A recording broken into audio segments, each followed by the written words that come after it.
Assalamualaikum warahmatullahi wabarakatuh. Perkenalkan, saya Wiwi Anggrayani dari Perbankan Syariah 6E. Di sini saya akan menjelaskan dua materi. Materi yang pertama yaitu akuntansi untuk istisna dan PSAK Syariah nomor 104. Pengertian akad istisna. Istisna secara etimologi merupakan musdar dari istisna asisai yang artinya meminta membuat suatu, yakni meminta kepada seseorang pembuat untuk mengerjakan suatu berdasarkan pesanan. Sedangkan secara terminologi istisna transaksi terhadap barang dagangan dalam tanggungan yang disyaratkan untuk mengerjakannya. Objek transaksinya adalah barang yang harus dikerjakan dan diperkerjaan membuat barang pesanan tersebut.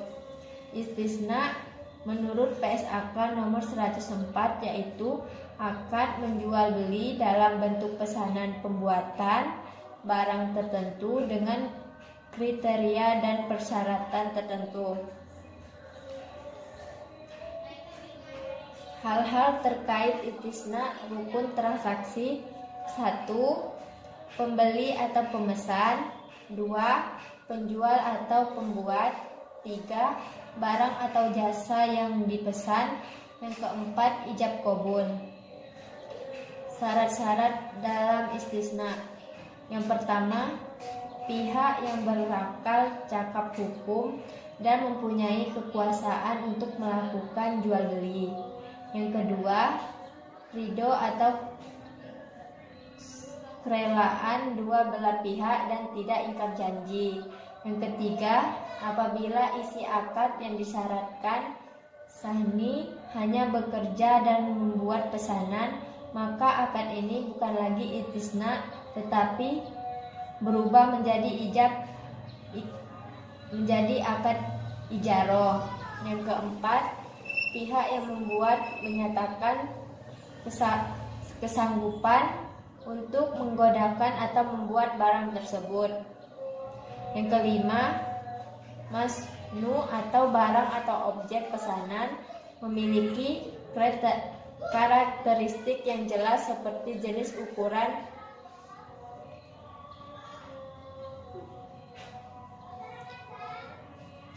mutu dan jumlahnya. Yang keenam, barang pesanan tidak termasuk dalam kategori yang dilarang syara atau menimbulkan kemudorotan atau maksiat atau kejelekan. Karakteristik istisna berdasarkan Fatwa Dewan Syariah Nasional nomor 6/DSN MUI /5/2000 tentang jual beli istisna. Dewan Syariah Nasional menetapkan aturan jual beli istisna sebagai berikut. A. Ketentuan tentang pembayaran. 1. Alat bayar harus diketahui jumlah dan bentuknya, baik berupa uang, barang, atau manfaat. 2. Pembayaran dilakukan sesuai dengan kesepakatan. Yang ketiga, pembayaran tidak boleh dalam bentuk pembebasan hutang. B. Ketentuan tentang barang. Yang pertama, harus jelas ciri-cirinya dan dapat diakui sebagai hutang.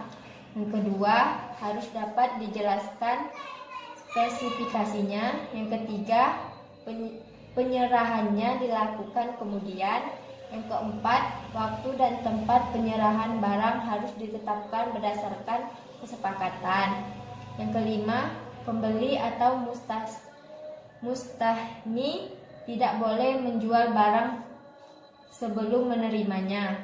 Yang keenam, tidak boleh menukar barang kecuali dengan barang sejenis sesuai kesepakatan. Yang terakhir, jika terdapat cacat atau barang tidak sesuai dengan kesepakatan, pemesan memiliki memiliki hak khiar atau hak memilih untuk melanjutkan atau membatalkan akad. Perlakuan istisna sesuai PSAK nomor 104 A. Akuntansi penjual 1. Penyatuan dan segmentasi akad. Bila suatu akad istisna mencangkup jumlah aset, pengakuan dari setiap aset diperlakukan sebagai suatu akad yang terpisah jika A. Proposal terpisah telah diajukan untuk setiap aset. B. Setiap aset telah dinegosiasikan secara terpisah, di mana penjual dan pembeli dapat menerima atau menolak bagian akad yang berhubungan dengan masing-masing aset tersebut. C. Biaya dan pendapatan masing-masing aset dapat didefinisikan.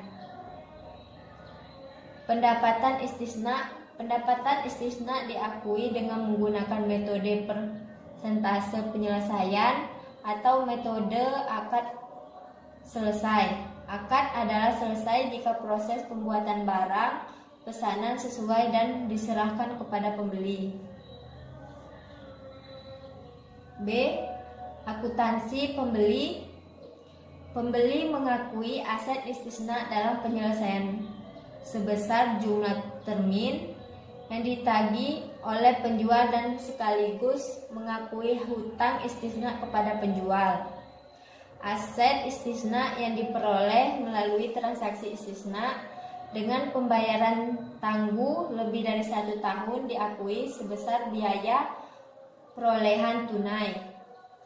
Selisih antara harga beli yang disepakati dalam akad istisna tangguh dan biaya perolehan tunai diakui sebagai beban istisna tangguhan. Baiklah, materi yang kedua yaitu akuntansi untuk zakat dan infak atau sedekah PSAK Syariah nomor 109. Pengertian dari zakat adalah harta yang wajib dikeluarkan oleh seseorang muslim atau badan usaha untuk diberikan kepada yang berhak menerimanya sesuai dengan syariat Islam. Sedekah adalah harta atau non-harta yang dikeluarkan oleh seseorang atau badan usaha di luar zakat untuk kemaslahatan umum. Infak artinya mengeluarkan harta karena taat, patuh dan cinta kepada Allah Subhanahu wa taala sebagai wujud syukur atas nikmat yang telah diberikan. Manfaat zakat, infak dan sedekah. 1. Sarana pembersih jiwa. Yang kedua, realisasi kepedulian sosial. Yang ketiga, sarana untuk meraih pertolongan sosial. Dan yang keempat, ungkapan rasa syukur kepada Allah Subhanahu wa taala. Yang kelima, salah satu aksiomatika dalam Islam. Hikmah zakat, infak atau sedekah.